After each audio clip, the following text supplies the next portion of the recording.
Bismillahirrahmanirrahim. Assalamu alaikum dear students. Today my lecture is on residue method to find inverse Laplace transformation.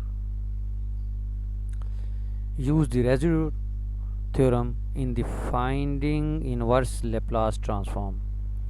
Suppose that the only singularities of f bar s are the poles, all of which lies to the left to the line x is equal to gamma, यानी आपके x axis के ऊपर एक line है जिस point पर वो line cut कर रही है x is equal to gamma parallel to y axis.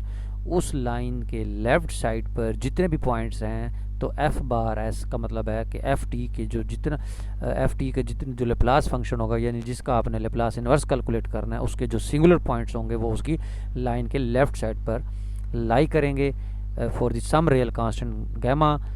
Suppose further that E की power S T into F bar S D S की जो इंटीग्रेशन होगी along gamma limit R approaching to infinity is equal to zero. तो then आपने proof ये करना है कि एफ टी जो है उसका जो एफ बार एस का जो लेप्लास इन्वर्स है वो बराबर होगा ई की power S T multiply by F bar S, यानी उसके एफ एस को आपने एफ बार एस को आपने ई की पावर एस टी से मल्टीप्लाई करना है और उसके आपने इस फंक्शन के जितने भी सिंगुलर पॉइंट्स होंगे उस तमाम पॉइंट्स पर उसके रेजिड्यू कैलकुलेट करके उनको ऐड कर देना है। तो आपके पास वो उस एफ एस का क्या आ जाएगा, लेप्लास इन्वर्स कैलकुलेट हो जाएगा। तो यानी इस फार्मूले का हम यूज़ करेंगे, यानी कम्प्लेक्स एनालिसिस के टॉपिक अगर आपने पढ़ा हुआ है रेजिड्यू तो उसके मुताबिक हम जो है वो रेजिड्यू कैलकुलेट करेंगे और फिर उनको ऐड कर देंगे तो आपके पास लेप्लास इन्वर्स कैलकुलेट हो जाएगा। तो उसके मुताबिक हम ये जस्ट ये देखें मेथड।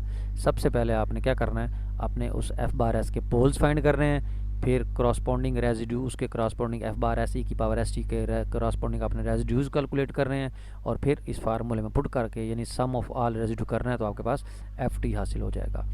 तो जैसा कि देखें यहाँ आपके पास क्वेश्चन है, आपके पास एफ बार एस जो है वो है S over S minus two into S plus three.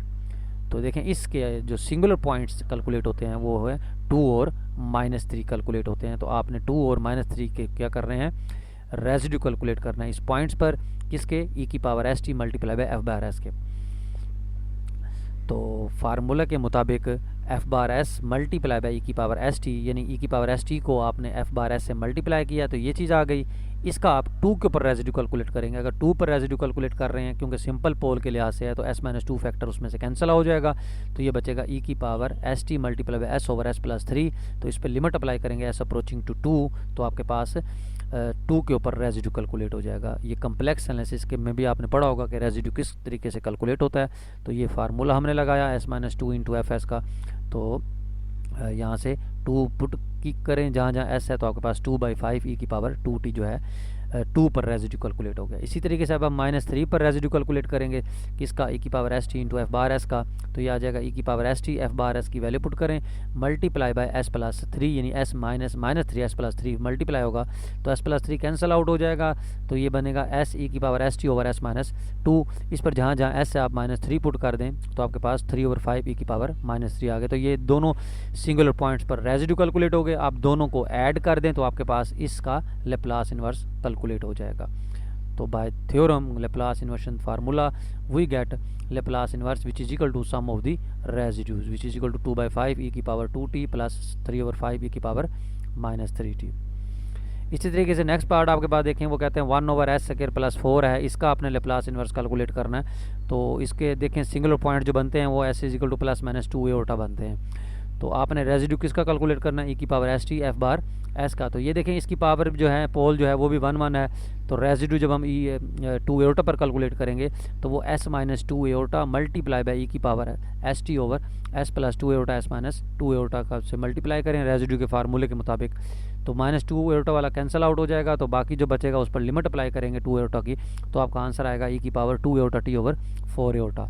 इसी तरीके से आप -2 एओर्टा पर रेजिड्यू कैलकुलेट कर लें तो फिर दोनों को आपने ऐड किया, ऐड करने के बाद देखें 4 एओर्टा जो है वो एलसीएम आया, उसमें से 2 बाहर निकाल दिया, 2 एओर्टा वैसे। तो ये आपके पास sin 2t का फार्मूला बन गया। तो ये आपका उस फंक्शन का लेप्लास इन्वर्स कैलकुलेट हो गया।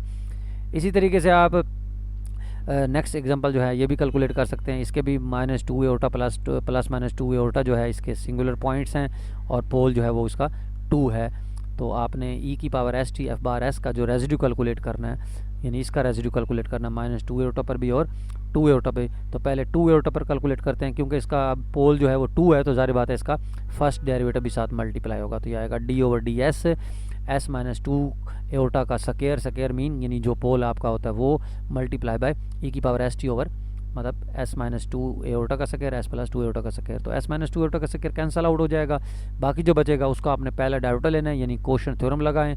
कोशेंट थ्योरम लगाने के बाद जब लिमिट पुट करेंगे तो आपका ये आंसर आ जाएगा। सिमिलरली आपने -2 एओर्टा पर रेजिड्यू कैलकुलेट करना है, उसका पोल भी 2 है, और फिर दोनों को क्या करें, ऐड कर दें, तो आपका जो है फंक्शन का लैप्लास इन्वर्स जो है वो कैलकुलेट हो जाएगा। Thank you very much.